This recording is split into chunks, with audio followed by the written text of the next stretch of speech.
की बालियां थी, गजगामिन दामिन भामिन सभी लोगों ने अपने काम को छोड़ दिया। कोई छतों पर, कोई अटारों पर, कोई चौबारों पर, कोई खिड़कियों को खोल करके राम लक्ष्मण के दर्शन कर रही है। और जो भी दर्शन करता है तो वो देखता ही रह जाता है।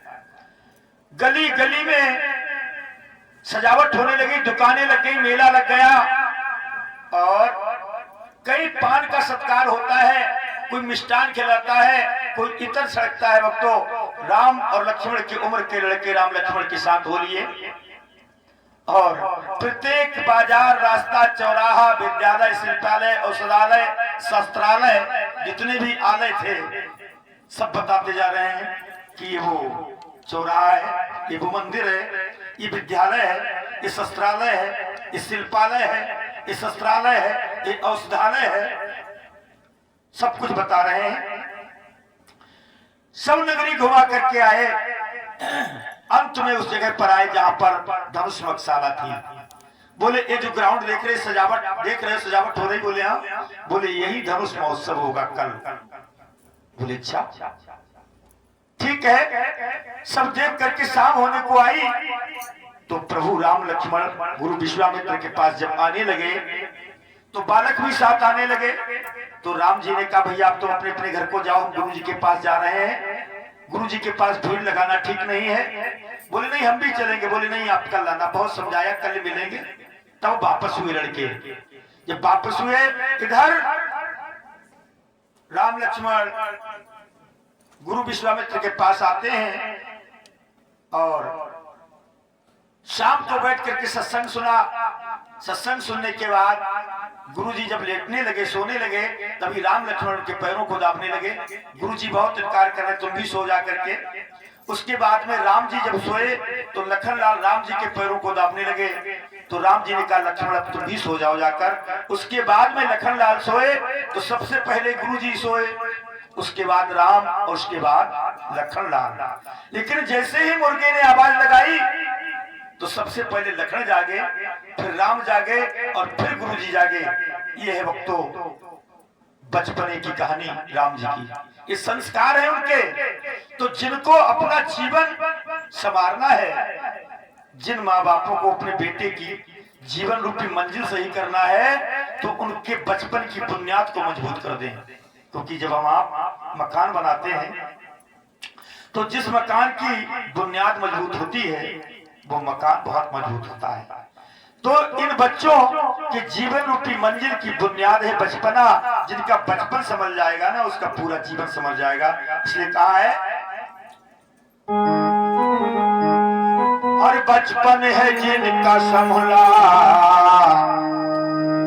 जीवन बना उन्हीं का।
सफल हुए जो हाँ जिसमें सफल हुए जो जग बन गया उन्हीं का।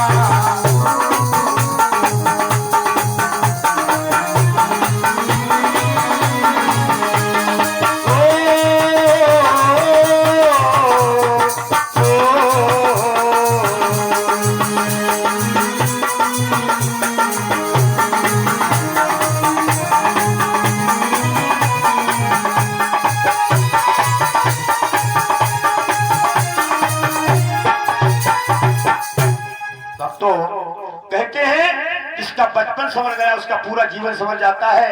ये बचपना था राम लक्ष्मण का। जब सुबह लखनलाल जागते हैं तो राम जागते हैं तो गुरुजी जागते हैं, तो प्रातः काल गुरुजी को पूजा करने की आवश्यकता थी फूलों की। तो फूल मांगे गुरुजी ने, तो राम लक्ष्मण राजा जनक के फूल बाग में फूल चुनने के लिए जाते हैं। और जैसे ही बाग में जाते हैं तो मालियों को देख करके माली से पूछ करके अंदर बाग में प्रवेश कर जाते हैं। और माली भी ने कहा कि राजा जनक के मेहमान हैं और बढ़िया बढ़िया बता दिया। बाग में हर तरीके के फूल, चंपा, चमेली, गुलाब जामुन, जूही, बेला, चमेली, केतकी, कचनार, हर प्रकार के फूल थे। संसार में कोई सा फूल नहीं था जो राजा जनक के फूल बाग में नहीं था। भक्तों, जैसे ही दोने में फूल को चुनने लगते हैं उसी समय सीता मैया अपनी सखियों के साथ फूल बाग में आती है। क्यों? क्योंकि फूल बाग में गौरी मैया का मंदिर था। कहते हैं जब बेटी विवाह करने योग्य हो जाती है तब वो गौरी मैया का पूजन करती है, गौरी मैया को मनाती है। क्योंकि गौरी मैया का जो पूजन कुंवारी कन्याएं करती हैं तो मन चीता वरदान, मन चीता वर प्राप्त करती हैं। उनके मन चीता वर मिलता है उनके लिए। इसलिए शादी से पहले कुंवारी कन्याएं गौरी मैया का इसीलिए पूजन करती हैं। तो आज सीता मैया आती हैं सखियों के साथ और ते ही अवसर सीता कह आए।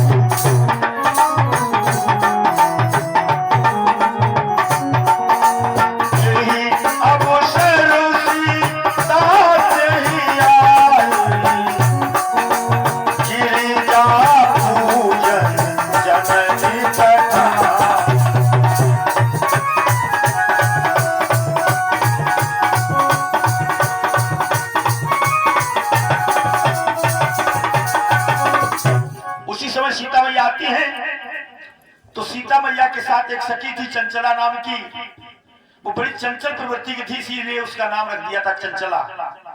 भक्तों, वो सीधी रास्ता पर नहीं चलती थी, ये चलती थी कहीं इधर भी देखती थी, कहीं इधर, कहीं पीछे, चारों तरफ घूम फिर के नजारे देखा करती थी। जैसी बाग में आई तो हुआ क्या, ध्यान देखें।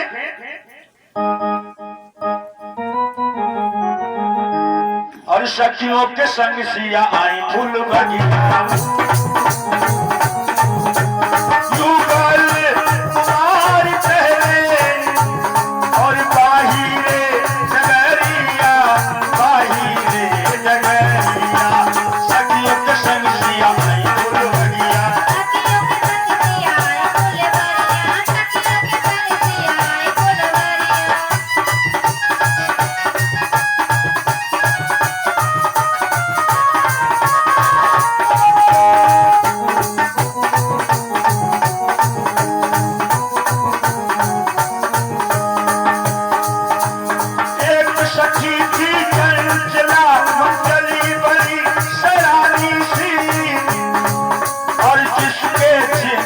काम न था वो फिरती थी अनजानी सी, वो फिरती थी अनजानी सी, वो फिरती थी अनजानी सी, वो फिरती थी अनजानी सी। राम लखन थे जिस तरफ नजरें उसकी लपक गई, जिस तरफ राम लक्ष्मण थे उस तरफ उस चंचला नाम की सखी की नजरें पहुंच जाती हैं। राम लखन थे जिस तरफ नजरें उसकी लपक गई, नजरों से उनको देखा वो हो गई पगलिया, हो गई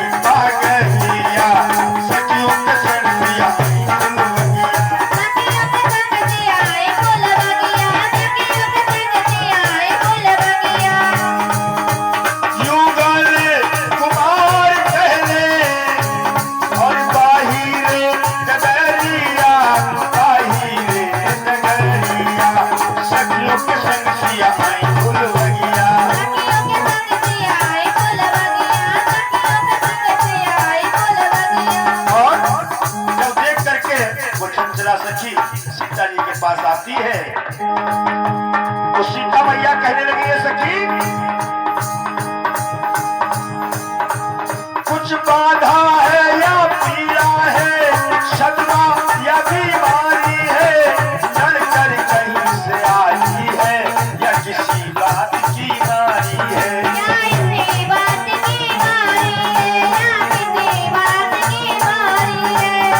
क्या बीमारी है, कुछ सदमा आ गया है तेरे ऊपर या किसी बात की बीमारी तुझको लग गई है? किसने तेरी मतवारी मतवारी हो मतवारी, किसने तेरी मतवारी मतवारी हो मतवारी। ये सखी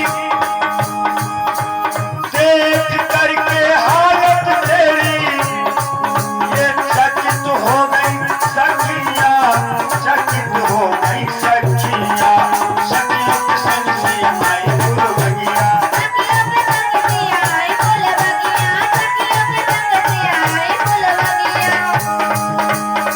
अब तो सखी कहती सीता जी बोले हाँ, बाटो पर साधु भवानी का मन वांछित वेला आई है, इस समय सखी गंगाओं ने घर बैठे दौलत पाई है।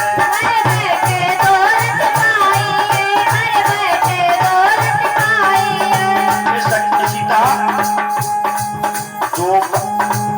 दो कुंवर बाग में है आए, मन और दो कहती है, दो कुंवर बाग में है आए, सुंदर है मन को भाए, हटती नहीं है उनसे और मेरी तो सुरतिया, मेरी तो सुरतिया, सदियों के संग सिया आई फूल बगिया।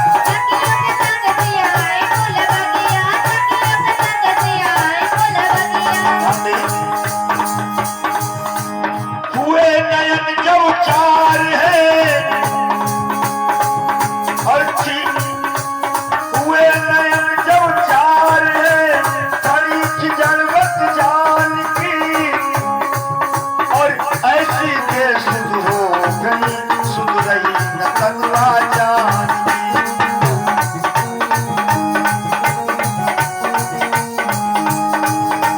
जब सीता जी उसके कहने से जाती हैं तो सीता जी ने जैसे ही राम जी को देखा,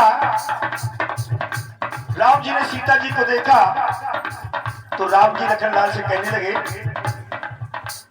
लक्ष्मण आज मुझे मेरा मन बड़ा चंचल हो रहा है। जब सीता सखियों के साथ आ रही थी तो उनके पायल की झनकार, चूड़ियों की खनखनाहट, कंगन किंकिन नूपुरिनी कानों में जब आवाज आई कंगनों की पायलों की, तो राम जी का मन चंचल हो उठा। ऐसा लगने लगा जैसे कामदेव पूरी फौज लेकर के उनके ऊपर चढ़ाई करने आ रहा हो। तो कहने भी लगे राम जी लखनलाल से, मेरा आज तक ऐसा व्यवहार कभी नहीं हुआ जैसे आज हाल हो रहा है, पता नहीं क्या बात है। तब तक सीता जी की नजरें राम जी के ऊपर पड़ जाती हैं और राम जी की नजर सीता जी की तरफ पड़ती है और जैसे सीता जी की नजर राम जी के पास पहुंची तो सीता जी चौंक जाती है। उस मनमोहनी सामने सूरज को देख करके चकित हो जाती है और कहना भी पड़ा कि नजर को एक दिन नजर से हमने नजर मिलाते नजर से देखा और नजर जो पहुंची नजर तक उनकी तो नजर झुकाते नजर से देखा। कहते हैं नजर से नजर की जब मुलाकात होती है और जबान खामोश रहती है फिर भी बात होती है, फिर भी बात होती है। आज सूरजमुखी सीता जी हैं और सूरज राम जी हैं, तो सूरजमुखी हो गई सूरज पे बाबरिया, मोहित हो गई।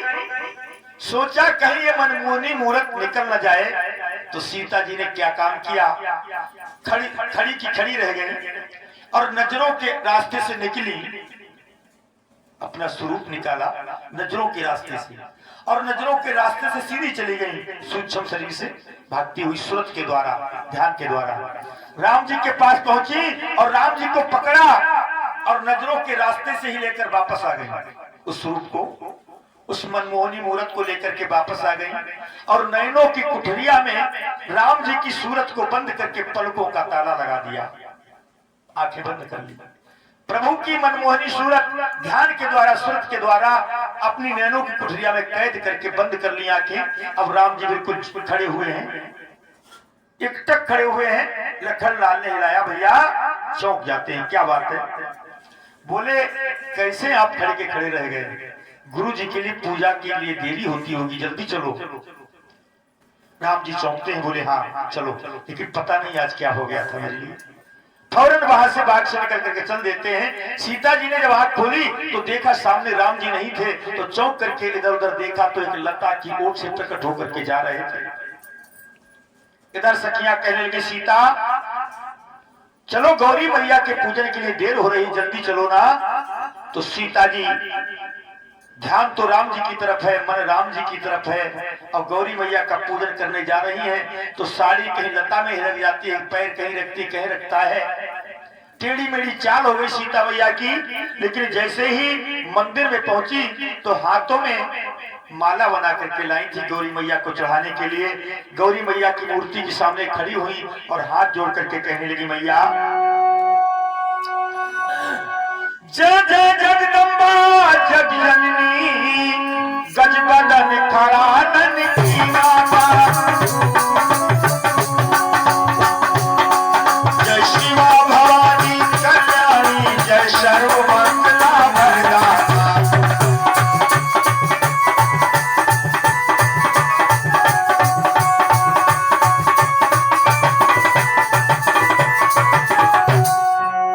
हे मैया, तुम शिव मुख चंद्र चकोरी हो, अर्धांगिन हो विश्वेश्वर की, अर्धांगिन हो।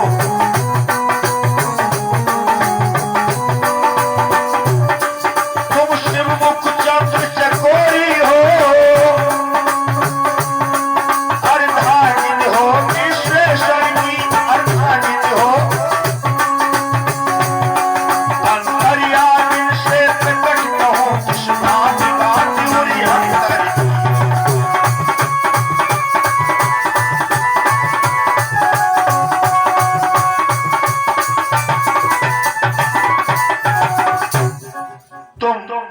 जगदम्बा मैया गणेश की माता हो, तुम भगवान शंकर की अर्धांगिनी हो, तुम शिव चंद्र चकोरी हो। तुमसे मैं अपने दिल की बात कैसे कहूं मैया, तुम तो सबकी जानने वाली हो, सबका मंगल करने वाली हो। जग जननी स्वीकारिए यह करमाला आज, और रखना माता समय पर मेरे बरमाला की लाज।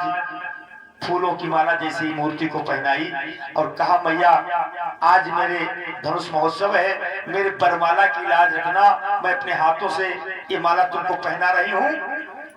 और ऐसे कह करके जैसे हाथ जोड़ करके नीचे झुकती हैं सीता मैया, तो वो माला खसक करके सीता मैया के ही गले में गिर जाती है।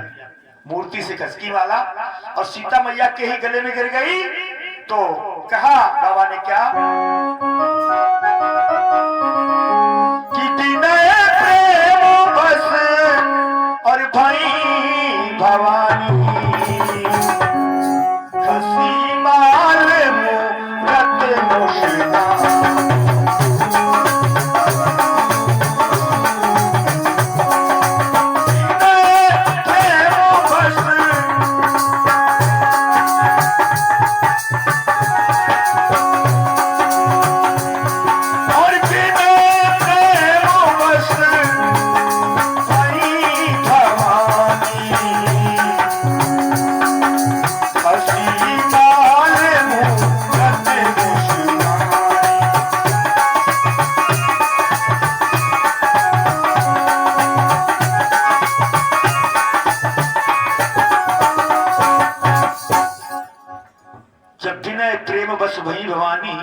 खसी माल मूरत मुस्कानी।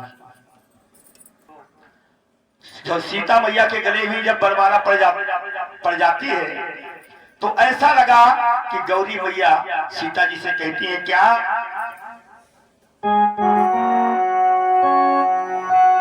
छिप करके जिनको अपनाया है प्रत्यक्ष उन्हें अपनाओगी। बस इसी स्वयंवर में सीता सीता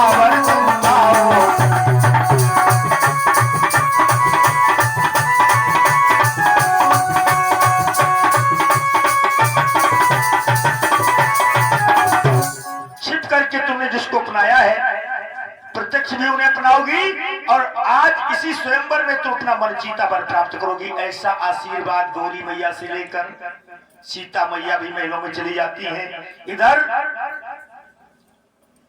राम जी आते हैं, फुलवारी वाले फूलों का एक गजरा बनाया, गुरु जी को पहनाया और जो बाग में जो जो बात हुई वो सारी गुरु जी को बता दी। विचार कीजिए कितना शुद्ध निर्मल हृदय है राम जी का। आजकल लड़के अगर जाएं कहीं और उनकी किसी लड़की से नजरें लड़ जाएं तो गुरु जी को या माता पिता घर पे बताएंगे आकर के, दिल में रख लेंगे आज बहुत बड़ी दौलत मिल गई है, ये राज किसी को नहीं बताना है।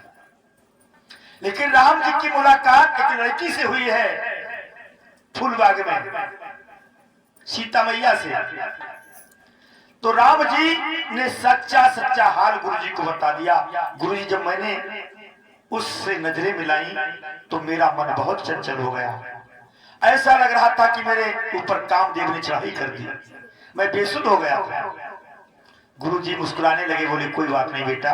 राम जी के सच्चे हृदय की बात को जान करके गुरु विश्वामित्र बड़े प्रसन्न हुए। बताइए कितना शुद्ध हृदय है, बिल्कुल छल कपट नहीं है। भक्तों जैसे ही पूजा होती है तभी सतानंद ब्राह्मण आकर के संदेश देते हैं सीता स्वयंवर के लिए राजा जनक बुला रहे हैं। भक्तों ये सीता जी और राजा जनक का आज दूसरा धनुष महोत्सव हो रहा है। ये उत्सव जो है दूसरा हो रहा है, पहला कब हुआ ये बताएंगे भी। एक गाना सुनते ध्यान दीजिएगा।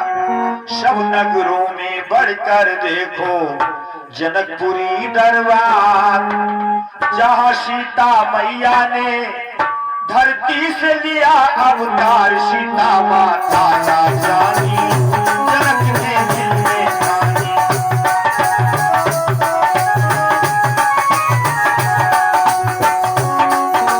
सब नगरों में बढ़कर देखो जनकपुरी दरबार, जहाँ सीता मैया ने धरती से लिया अवतार।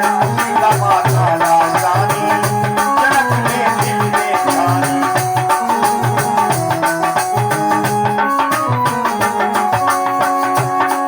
और जनकपुरी में एक धनुष शिव का था बहुत पुराना।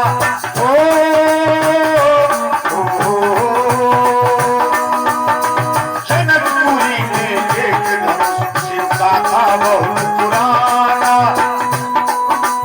खेल खेल में सीता जी ने उसको था सरकाया।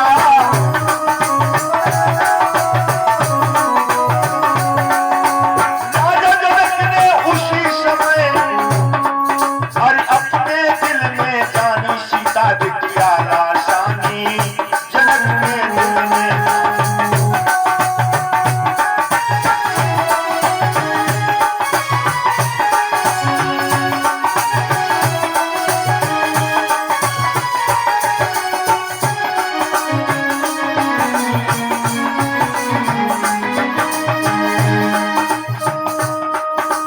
तोड़े धनुष को जो कोई राजा सीता को ले जाए।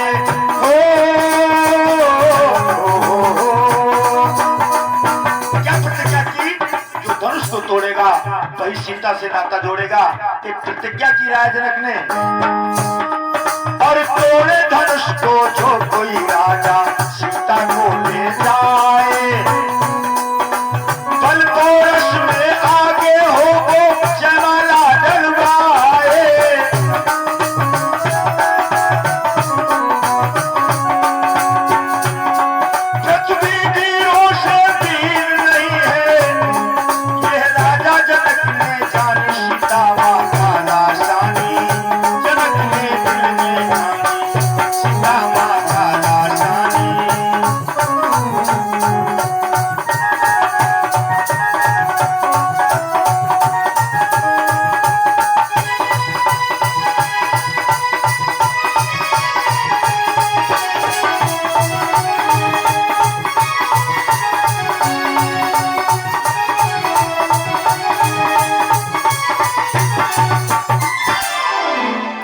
बोलिए आनंद कंद भगवान की। भक्तों, सीता मैया का एक दूसरा स्वयंवर है। पहला स्वयंवर इनका कहाँ हुआ था, सभी लोग ध्यान से सुनिएगा। और सीता मैया के आज मैं इतने नाम आपको बताऊंगा जो आपने कभी नहीं सुने होंगे। ध्यान से सुनिएगा। एक राजा पद्माक्ष थे, उन्होंने लक्ष्मी मैया की पूजा की। लक्ष्मी मैया प्रकट हुई, बोले मांगो बेटा क्या मांगना चाहते हो। तो पद्माक्ष राजा कहने लगे, माँ मैं आपको अपनी बेटी बनाना चाहता हूँ, आप बेटी रूप में मेरे घर पर जन्म लें। तो लक्ष्मी मैया ने कहा ये संभव है, क्योंकि हम विष्णु भगवान के चरणों की दासी हैं। अगर हमें प्राप्त करना चाहते हो तो हमारे स्वामी को बना लीजिए। पद्माक्ष राजा ने विष्णु भगवान की तपस्या की। विष्णु भगवान प्रकट हुए, बोले मांगो बेटा क्या मांगना चाहते हो। तो कहा हम लक्ष्मी मैया को अपनी बिटिया बनाना चाहते हैं। विष्णु भगवान ने एक मातुलुंगी का फल दे दिया। मातुलुंगी मतलब नारंगी, संस्कृत में बोलते हैं मातुलुंगी, लेकिन नारंगी का फल दे दिया। बोले फल ले जाओ, तुमको कन्या प्राप्त हो जाएगी। जब उसको बक्कल को हटाया, उसकी खांपों को अलग किया, तो उसमें इतनी बड़ी सोने जैसी कन्या दमकती हुई निकली। और उसी कन्या का उन्होंने पालन पोषण किया। वो कन्या चंद्रमा की भांति दिनों दिन बढ़ने लगी और शादी करने के योग्य हो गई। तब राजा पद्माक्ष को चिंता होने लगी। नाम रखा पद्मावती, नाम उन्होंने रखा अपनी बिटिया का पद्मावती। अब तो ध्यान दें। तो सोचा वो इतनी सुंदर थी सोने जैसी, तो इतना सुंदर वर कहां से प्राप्त किया जाए। तो पद्माक्ष राजा ने स्वयंवर रचा कि हमारी बिटिया जिसके गले में वरमाला डालेगी उसी के साथ वो कही जाएगी। तो बड़े बड़े दूर दूर के राजा महाराजा एकत्रित हुए। रावण भी आया था उस स्वयंवर में। और जैसे ही पद्मावती हाथ में वरमाला लेकर आई, तो राजाओं ने देखा, तो देखते ही देखते अपना आपा खो बैठे। चाहे कुछ भी हो जाए, चाहे जान क्यों ना चली जाए, लेकिन इस कन्या को लेकर जाएंगे, इस लड़की को लेकर जाएंगे।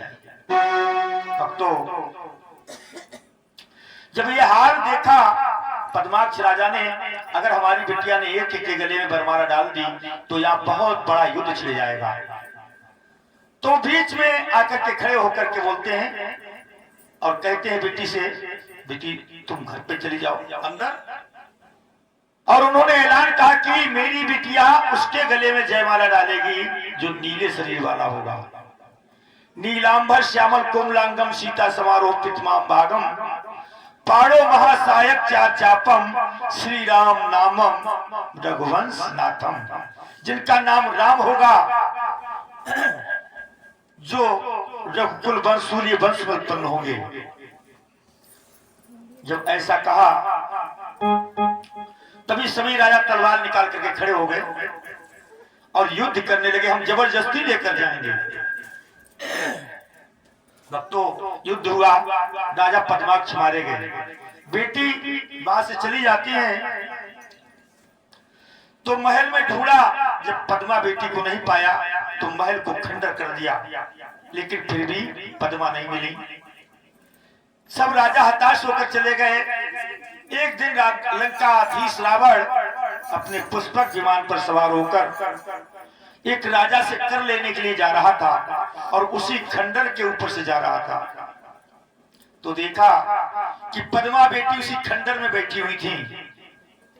तो रावण पुष्पक विमान से वही नीचे कूद पड़ा और जैसे कूदा सामने, तो पद्मावती जो थी एक दहकती हुई अग्नि में कूद गई।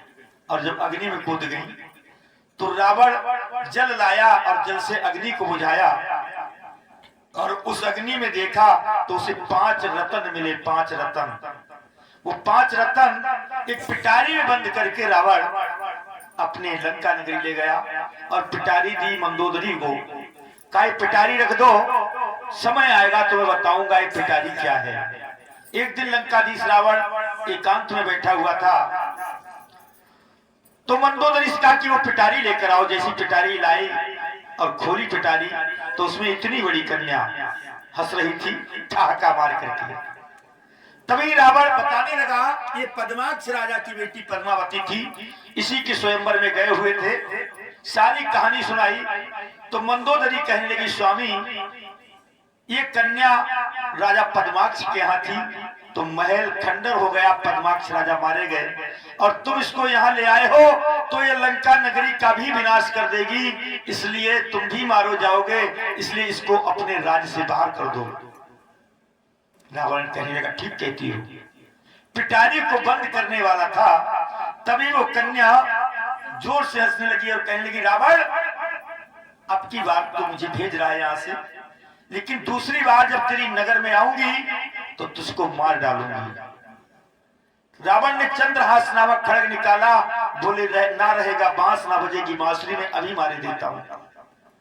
जैसे ही मारने के लिए तलवार उठाई तो लड़की कहने लगी रावण आयु के शेष रहते हुए क्यों तू अपने प्राणों को खोना चाहता है?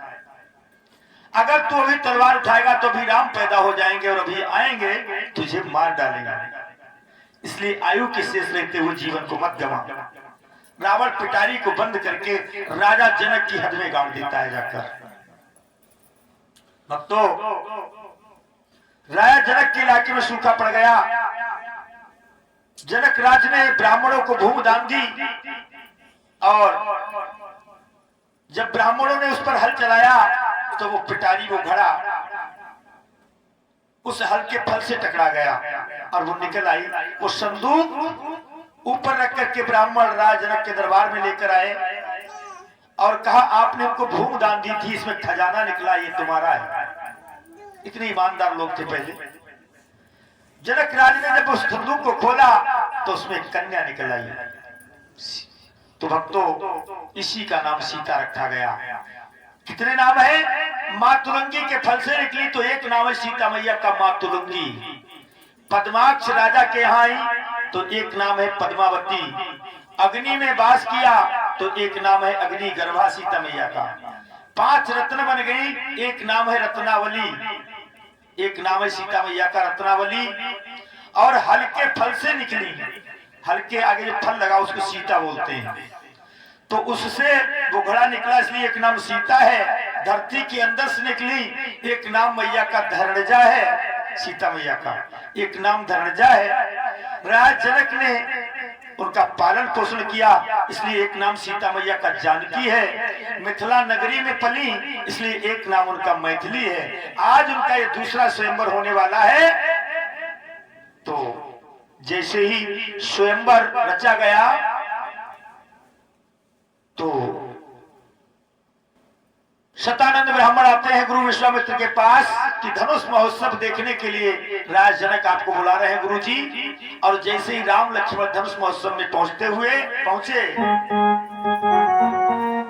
तो जैसे ही पहुंचे तो जितने राजा महाराजा सिंहासनों पर विराजमान थे, बड़ा सुंदर मंच बना हुआ था, सबकी नजरें राम लक्ष्मण के ऊपर पहुंच जाती हैं।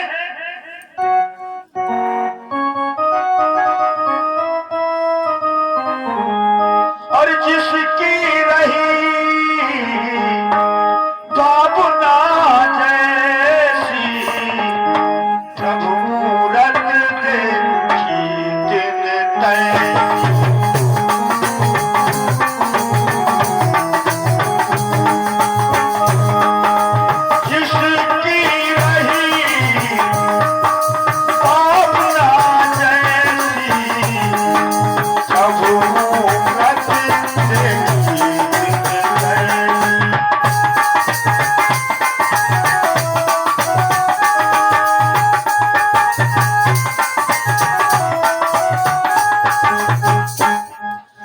जैसी भावना थी वो प्रभु का दर्शन उसी भाव से करता है। जो वीर लोग थे भगवान उसको बहुत बड़े वीर नजर आ रहे थे, जो श्रृंगार रसिक लोग थे भगवान बड़े सुंदर नजर आ रहे थे, जो प्रेमी थे उनको प्रेमी, जो भक्त थे उनको भगवान नजर आ रहे थे। इतने में क्या हुआ, बड़ा हीरे मोती पन्ना पुखरा से जड़ा हुआ सिंहासन था, वहीं पर गुरु जी बैठ जाते, वहीं पर राम लक्ष्मण बैठ जाते हैं। इतने में सीता मैया हाथ में बरमाला लेकर के जैसी उस रंगभूमि में आती हैं तो बाबा ने एक चौपाई लिखी है, क्योंकि ये रामायण जो लिखी हुई है रामचरितमानस, ये भगवान भोलेनाथ की लिखी हुई है। तो भगवान भोलेनाथ के लिए बाबा का शब्द प्रयोग कर रहा हूं, ध्यान दें। कि रंग भूम जब सिया पगुधारी,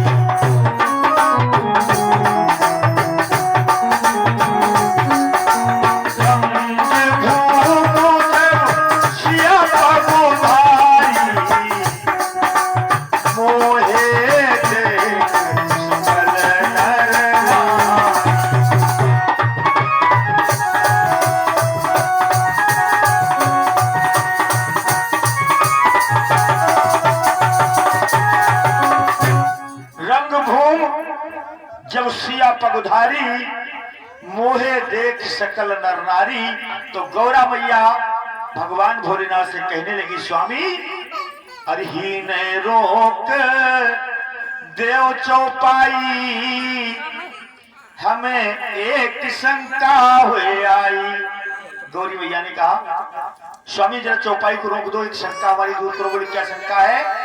शंका ये है कि आपने भी चौपाई में बोला था कि रंग भूम जब सिया पगुधारी, मोहे देख सकल नर नारी। तो सीता मैया जब रंग भूम में आई तो मोहे देख सकल नर नारी।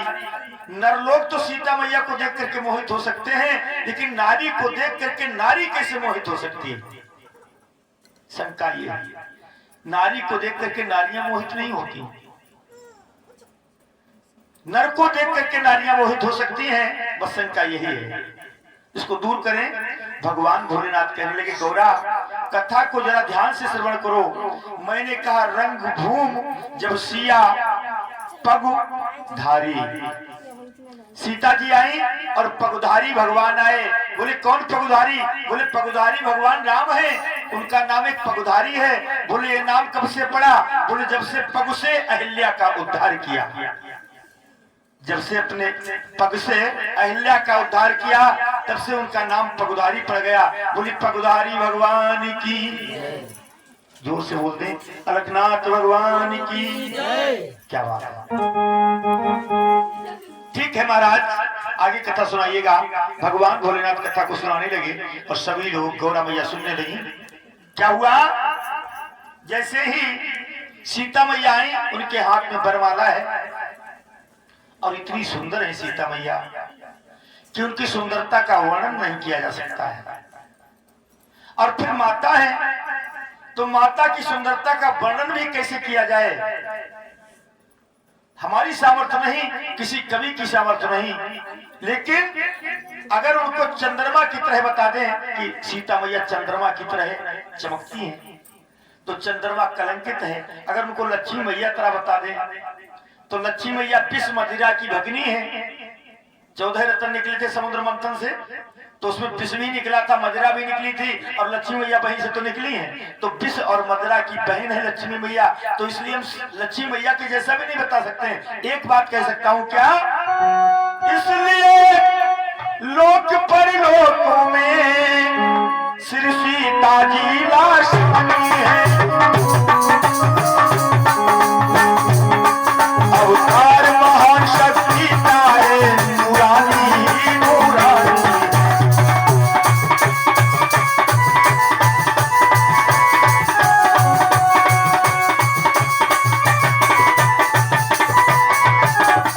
इसलिए सीता मैया लोक परलोकों में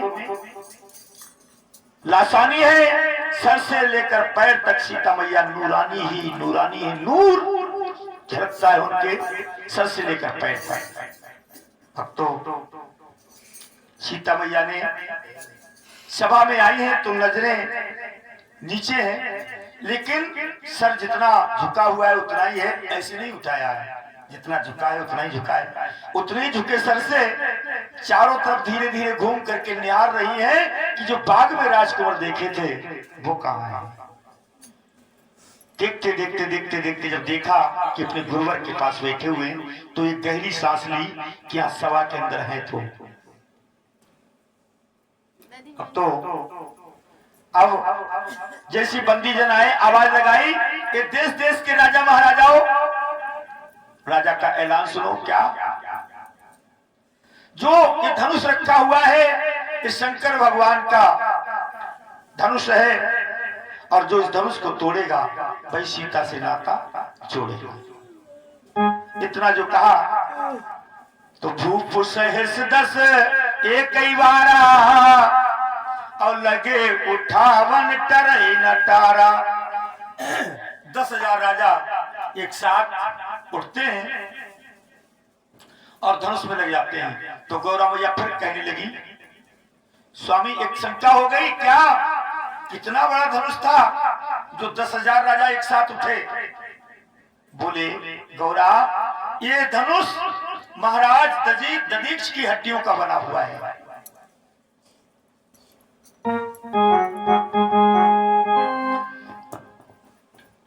इसलिए धनुष लोगों की भावनाओं को जान करके छोटा और बड़ा हो जाता है।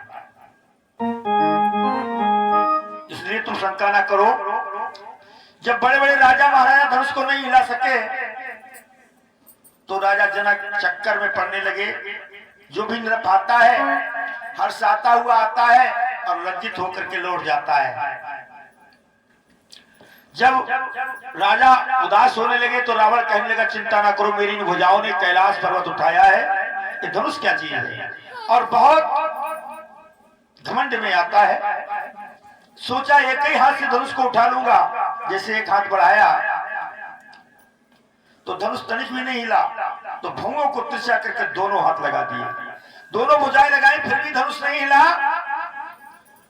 तो गुस्सा आ गई, 20 भुजाएं लगा दी, क्योंकि रावण की 20 भुजाएं और 10 सिर थे।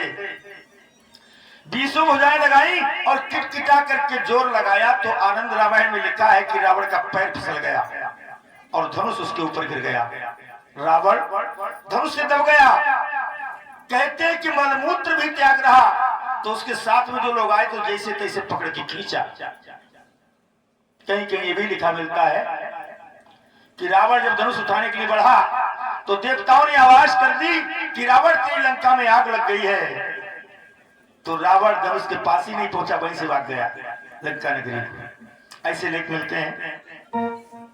आज जब किसी से धनुष नहीं टूटा तो राजा जनक ने कहा, हे दीप दीप के राजागण, हम किसे कहें बलशाली है।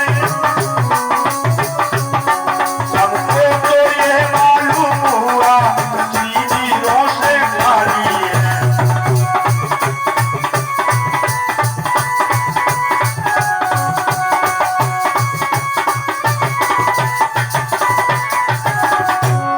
हमें देश देश के राजा महाराजाओं, हम किसे कहें कि तुम बलशाली हो? हमको तो ये मालूम है कि पृथ्वी ही वीरों से खाली है। इसलिए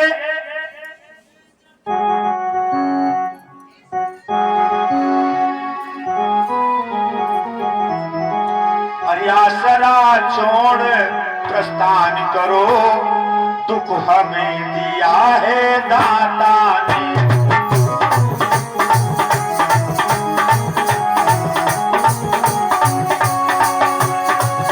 आसरा छोड़ प्रस्थान करो, दुख हमें दिया है दाता ने। सीता सुकुमारी का विवाह लिखाई नहीं विधाता।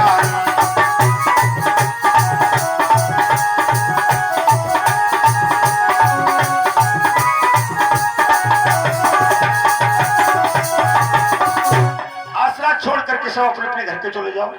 हमें तो ऐसा लगता है सीता बिटिया का विवाह ही परमपिता परमात्मा ने नहीं लिखा।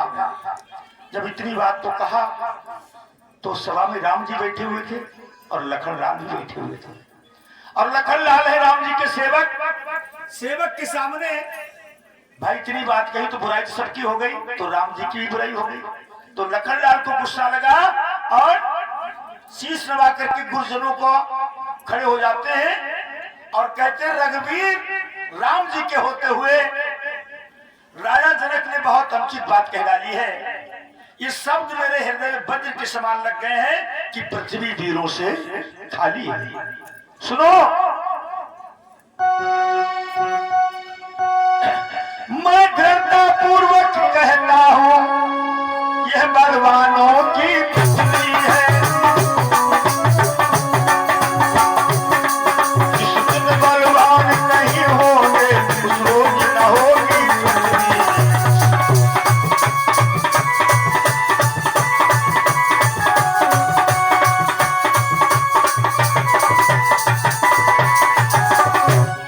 प्रसन्नता पूर्वक कहता हूं बलवानों की पृथ्वी है। और कहने लगे लखनलाल कि जो तुम्हारे अनुशासन पावो तो कंदुक इव ब्रह्मांड उठावो। अगर मैं भैया राम की आज्ञा पाऊं, गुरुदेव आज्ञा दे दें, तो धनुष क्या चीज है, पूरे ब्रह्मांड को उठाऊं। और कांचे घट जिम डारो फोरी सक्यों मेर बूलक जिम तोरी। गाजर मूली की तरह मैं इस धनुष को तोड़ सकता हूं। और धनुष तो पुराना घिसा पिटा है, इसको तो सैकड़ों कोस लेकर के मैं दौड़ सकता हूं। जब इतनी बात को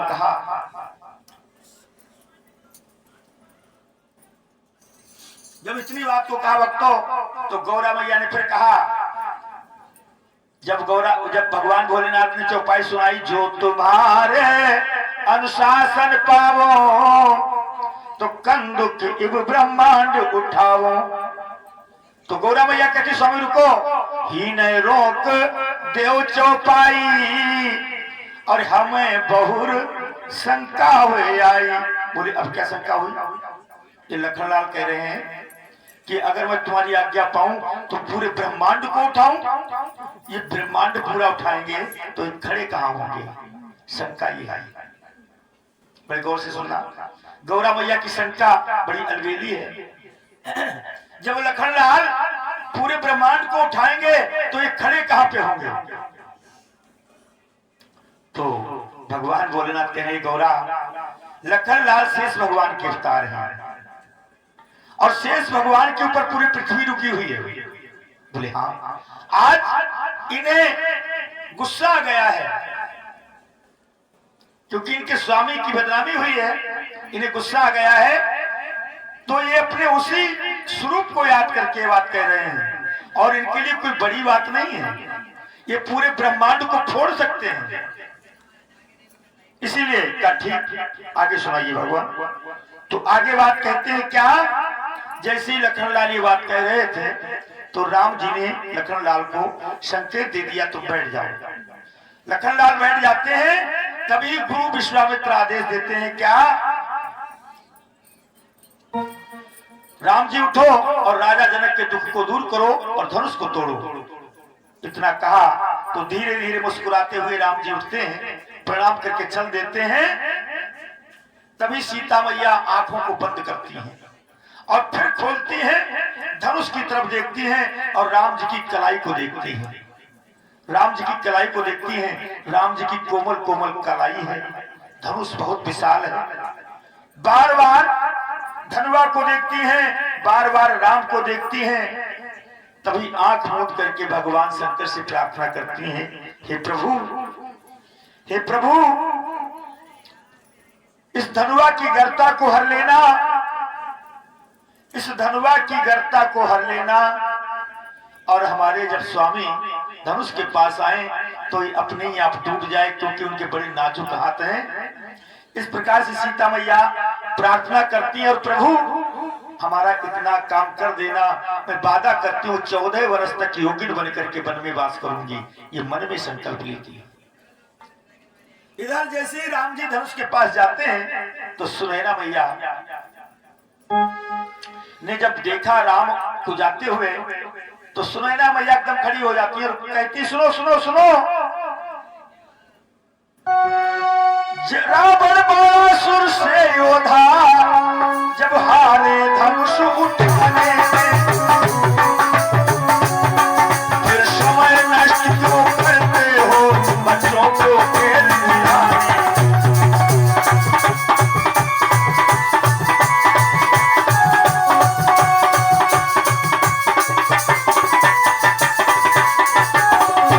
रावण बाणासुर से योधा धनुष उठाने में हार गए। अब तक बहुत बदनामी हो गई है, अब ज्यादा बदनामी ना कराओ, हमारी मजाक बहुत बन चुकी है। बड़े बड़े योद्धा मत्था रगड़ चुके हैं, अब ये बच्चे मजाक बनाने जा रहे हैं क्या? क्यों मजाक बनवा रहे हो? एक सिटी आई, मैया मैया खामोश हो जाओ। बोले क्या है? मैया ये है बालक बड़े बाकुरे, ये बालक बड़े बाकुरे।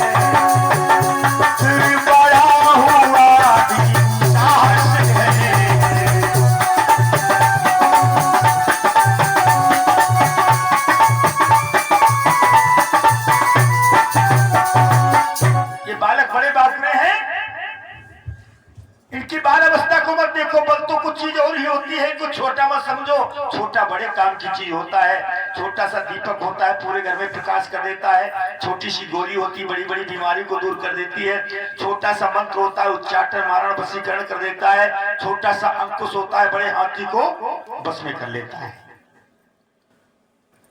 इसलिए इनको छोटा ना समझो, यही तोड़ेंगे। भक्तों,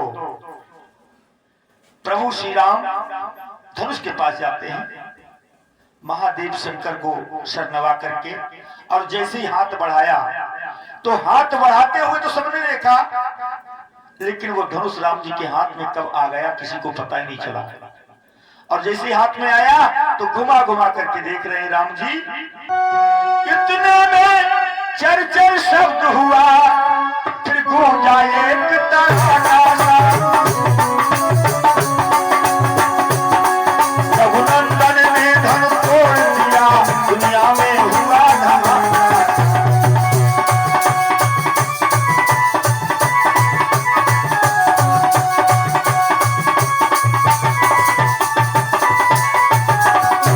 इतने में चर का शब्द हुआ, हले फिर एक तड़ाका हुआ बहुत जोर का, दो खंड पृथ्वी पर डाल दिए। बोली रामचंद्र भगवान की जय जयकार होने लगी।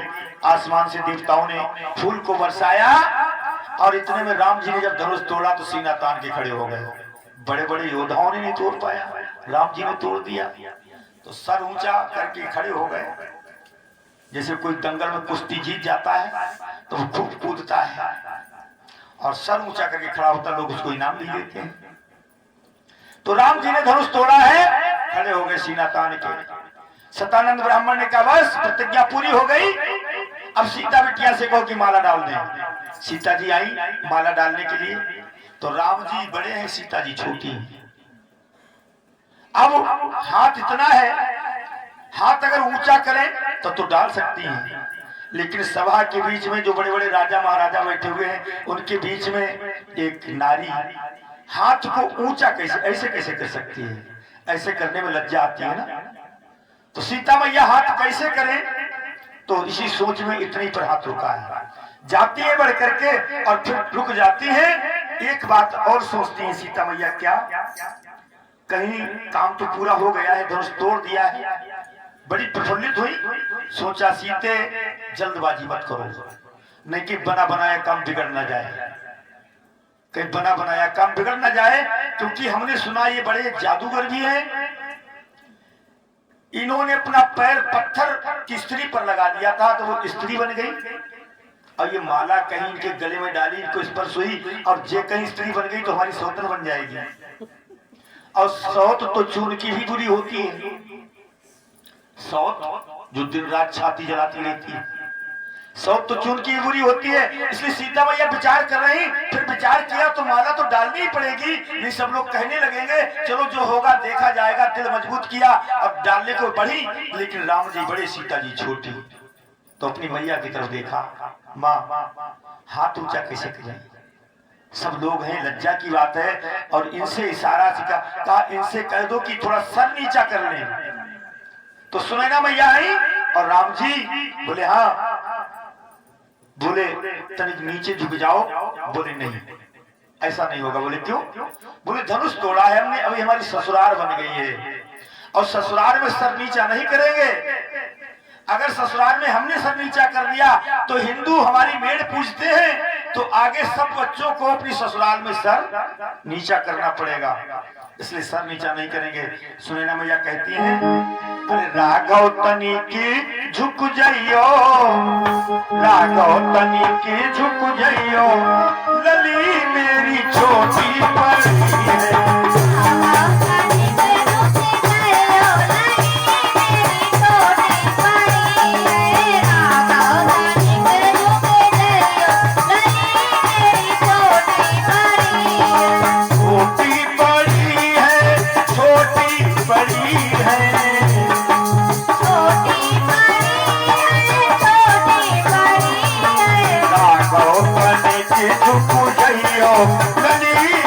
छोटी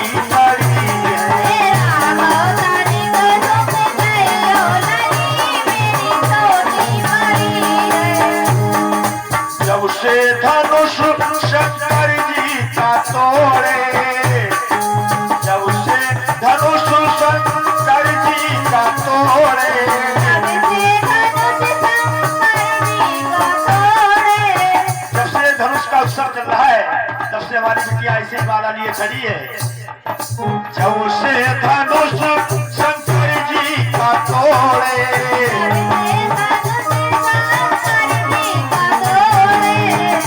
जय माला खड़ी है गली में भी छोटी खड़ी